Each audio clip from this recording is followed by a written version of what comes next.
Selling a home on Long Island can be incredibly rewarding. Many homeowners have built significant equity over the past several years, and for a lot of people, selling their home is the largest financial transaction that they will ever make. But what many people don't realize is that the sale price of the home is not the same thing as the amount of money that you're actually going to be walking away with at closing. So there are several costs involved with selling a home that can surprise people if they're not prepared for them. So today I want to walk you through some of those costs, the hidden cost of selling a home on Long Island, so that you can understand what to expect and so that you can begin to plan ahead. So let's start with number one, which is going to be the real estate commission. So when you're selling a home, you're going to have a listing agent, you're gonna have a buyer's agent, and so there is gonna be a commission that is involved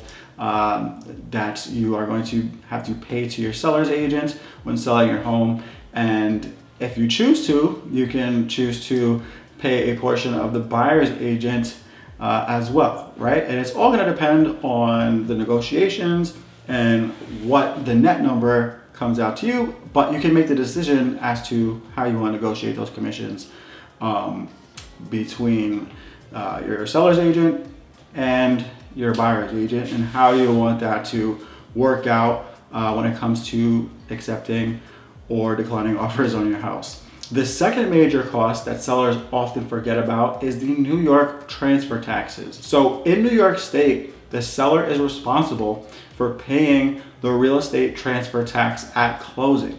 This tax is calculated based on the sale price of the property. So on Long Island, the transfer tax is typically $2 for every $500 of the sales price, which comes out to roughly 0.4% of the sales price. So it may not sound like a lot, but on the higher end prices of homes, this can come out to thousands of dollars. The third cost that often surprises people is going to be the attorney fees. So unlike some states, real estate transactions in New York almost always involve attorneys on both sides of the deal. Your attorney will review contracts, they'll negotiate terms, they'll coordinate with the buyer's attorney, and they'll help guide the transaction through inspections, through title, and through closing.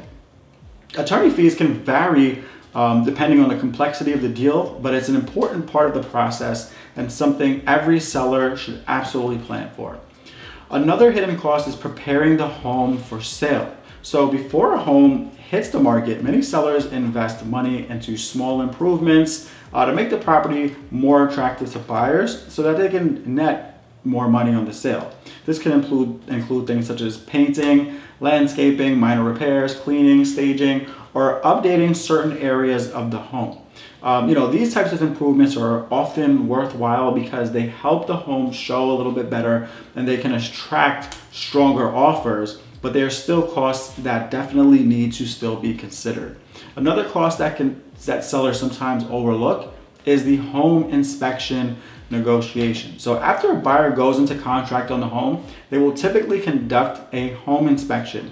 If issues come up during the inspection, the buyer may ask for repairs, they may ask for credits or adjustments to the purchase price. Sometimes these negotiations are minor, but other times sellers may need to provide concessions in order to keep the deal moving forward.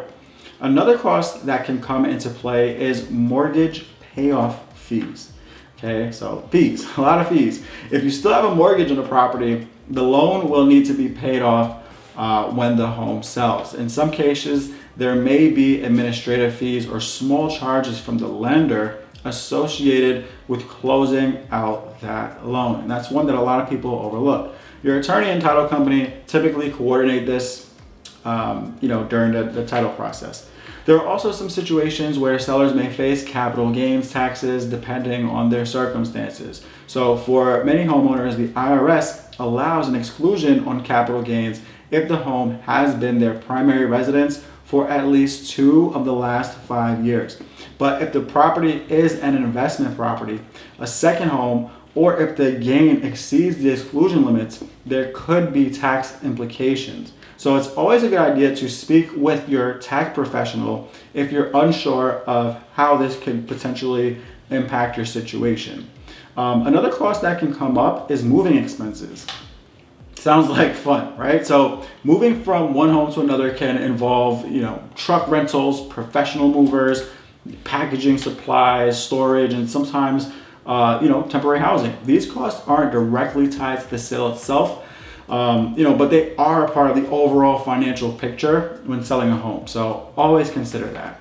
And finally, one of the most overlooked factors is simply going to be timing. So there may be property taxes, utility bills, maintenance costs that continue until the home is officially sold and it closes. So if the sale takes a little bit longer than expected, those carrying costs can definitely add up.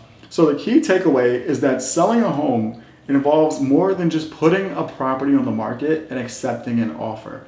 Understanding the full financial picture ahead of time is something that helps sellers make better decisions and avoid surprises at closing. So when sellers know what to expect, they can plan more effectively, they can price their home appropriately, and they can move through the process with confidence. So if you're thinking about selling your home on Long Island and you'd like a clear breakdown of what your net proceeds might look like, feel free to reach out to me. I'd be happy to walk you through that, happy to walk you through the numbers. All my information is down below. And if you have any questions about how to prepare your home to go to market, I'm happy to help you out with that as well. So thanks for watching the video, and I hope you have a great day. Take care.